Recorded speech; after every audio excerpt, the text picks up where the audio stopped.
বিসমিল্লাহির রহমানির রহিম। প্রিয় এলাকাবাসী, আসসালামু আলাইকুম।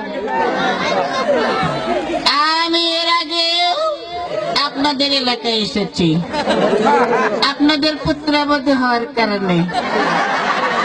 ইনশাআল্লাহ আমি আবার আসবো, বারে বারে আসবো, আপনাদের দুঃখ দুর্দশা শুনবো। আপনারা জানেন জিয়াউর রহমান এই বগুড়ায় জন্মগ্রহণ করেছে।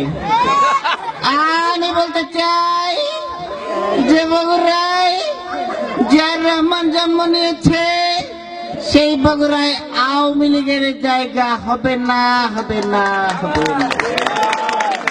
ইনশাআল্লাহ আন্দোলন করে এই আওয়ামী লীগকে বাংলাদেশ থেকে বের করে দেওয়া হবে। আপনারা সবাই আমার স্বামী শহীদ প্রেসিডেন্ট জিয়াউর রহমানকে চেনেন।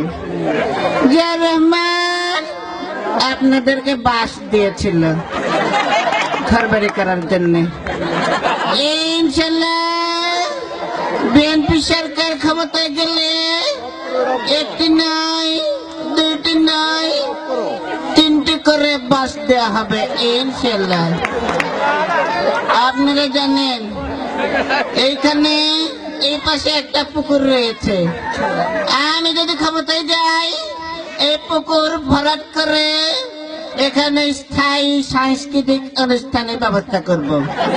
প্রতি বছর অনুষ্ঠান হবে সরকারি অর্থায়নে।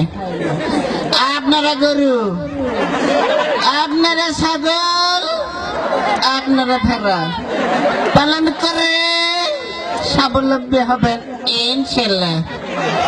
সবাইকে ধন্যবাদ দিয়ে আমি বলতে চাই, এই এলাকার কৃতি সন্তান খোকা, এই খোকাকে আপনারা ভোট দিয়ে বারে বারে জয়যুক্ত করে আমার হাতকে শক্তিশালী করবেন ইনশাআল্লাহ।